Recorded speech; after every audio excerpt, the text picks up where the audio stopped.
Welcome to the Phoenix Network, where we profile local business owners to let you know who's got the products you need and the services you need and will deliver the experience that you want. We're back for our second appearance at VU Bistro in Fountain Hills. And once again, if you haven't been to this place, you need to come see it. It is definitely well named.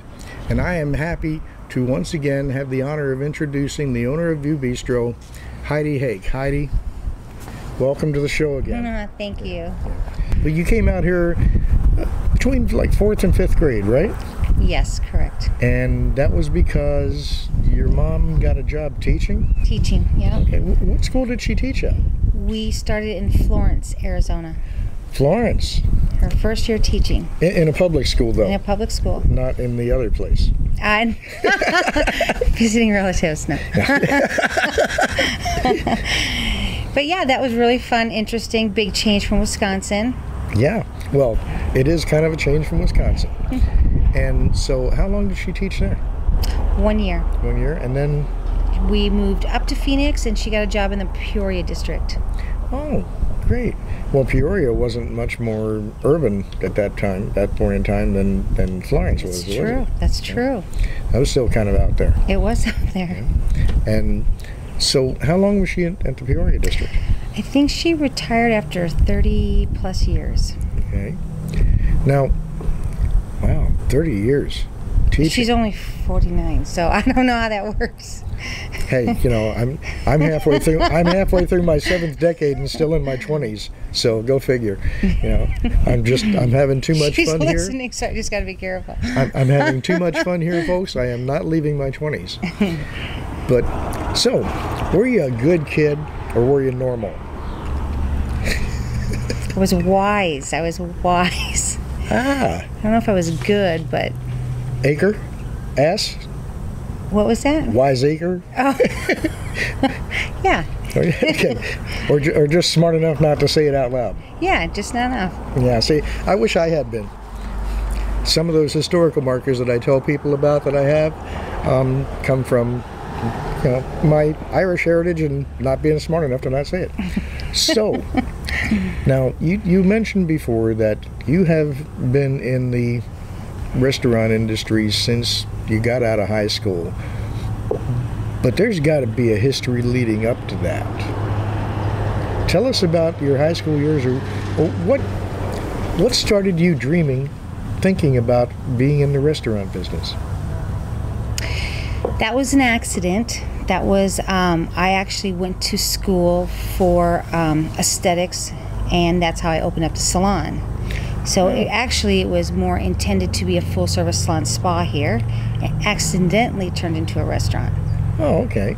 Because I thought you had mentioned that when you went to California, when you graduated high school, you were in the restaurant industry there too. Well, I've always been in the restaurant industry as extra side work type of a thing. Oh, okay. Worked in Tahoe and LA and Honolulu and San Francisco and traveled and worked in the industry. I see you didn't tell us about Tahoe before. Lake Tahoe? Yeah. I was banned. Can't talk about it. Well, so much for me asking, well, how'd that happen? You know, tell us about Tahoe. Nope, can't do it. Fun. Apparently, you weren't always wise. Yeah. Yes, that's pretty cool. That's a story in itself. Yeah, that's another show. And we could probably have a lot more fun in our own heads with making what story is, instead of actually hearing it. Because after all, we'll just embellish the hell out of it, won't we? And thank God there was no cell phones back then. Yeah. No. So, what years were you in Honolulu? Oh gosh, 93, 94. In that time. Okay. Yeah, we actually got there in 05. It was strange. My wife got a 3-month contract out there. I went to visit her for the last 2 weeks of her 3-month contract.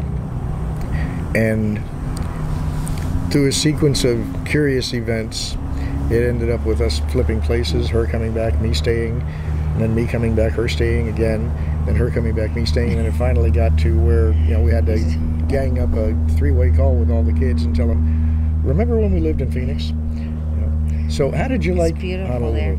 I loved it. I loved it. It's beautiful. It's I don't think I'd want to live there forever. The island fever kind of kicked in, but when I was there, I loved it. Okay, how long were you there? About 6-7 months, not long. Oh, yeah. I ended up being there 7 years. Never got island fever. No? But, well, you know, they got highways around the island. So I'd get on my motorcycle and I'd just ride around the island, and, you know, that took care of the island fever. And then there was also the fact that, you know, we lived in a condo on the 15th floor. Beautiful. Had a view of the deep blue Beautiful. water. So whenever I was homesick, I would look out there at all that deep blue and I would imagine it brown, and then I wouldn't be homesick for Arizona anymore. So, can you, now, I got to ask this, given that you can't talk about Tahoe, can you talk about where you worked in Honolulu? I actually worked in restaurants in Honolulu. Okay. Yeah, and in Honolulu proper or Waikiki? Waikiki. Okay. That was even before all the Trump stuff too. Yeah, and like I said, it was really fun, and I stayed there, and I thought, okay, I'm ready to move someplace else, and I came back here and ended up staying. So that had a daughter, Sophia. She's 23 now, and so we kind of stayed planted. Okay. With family and friends. All right. Well, you know, I love Arizona too.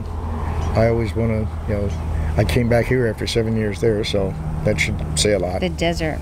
Of course, you know, 4 out of 5 kids and all the grandkids being here had a lot to do with that too. Mm-hmm. So we're going to talk more, you know, in a later segment, and you're going to talk more in a later segment with, you know, plans that you've got for the future and everything. Mm-hmm. But you had a garage sale here today, didn't you? We did.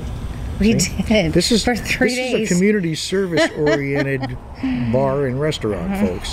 Tell us about that.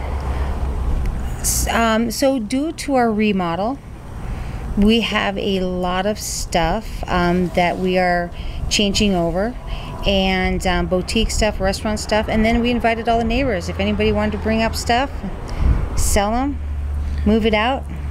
Okay. Get ready for the fall. So, yeah. So did it go pretty well? It was great. Met a lot of great neighbors, and it was fun. Well, I know when I got here early, you said you were trying to get out of here for an hour before that, and you just couldn't get out. You know? Couldn't get out. You know, you were quite engaged in conversation when I got here. No, meeting people. And you know, for somebody else to be more engaged in conversation than me is quite a feat, folks. Because especially since I started doing live radio, and you can't have any such thing as dead time. You just got to keep filling the air. So I can talk for a long time without really saying anything. You knew that though, didn't you? Yeah, we had a long conversation on the phone. Not much was said, but we had a long conversation on the phone when we set up the first one. So this is great. I'm really enjoying this because now we get to delve into each other. See, we get to kind of, you know, ooh, that's a scab. That left a mark. You know. So tell us more. So we're just excited. The summer is here, and of course, in our area, it does slow down a little bit, which is going to give us a little time to get our gardens put up and get this restaurant going and get some new things happening for fall. So we're really excited about it. Yeah, and Kenny was telling me some stuff that's going to be a lot of fun to talk about when he does a segment later on. But you guys, this is so unique. You know, Kenny's got some recipes. You know, the nice thing about a recipe, folks, a good recipe is you take stuff that doesn't always seem to go together, and you put it together and you make something brand new out of it. Different types of dishes, people would call that fusion. But the recipe you've got for VU Bistro is as unique as a fusion recipe. Yes. This is great. Truly fascinating. The way you guys have put together, you know, the shift from a salon to a salon restaurant and now to the restaurant bar. The way you've kind of spiced this up as you've gone along is really kind of fascinating, and I think that you really got to come here, folks. You got to try this place out because this is a different Arizona experience. I will tell you that. I will tell you that beyond a shadow of a doubt. Okay? It's a sincerely marvelous marvelous experience, something that you don't expect, but you can't help but love. Heidi, thank you, darling. Okay. Thank you. We'll see you again in a little bit. All right.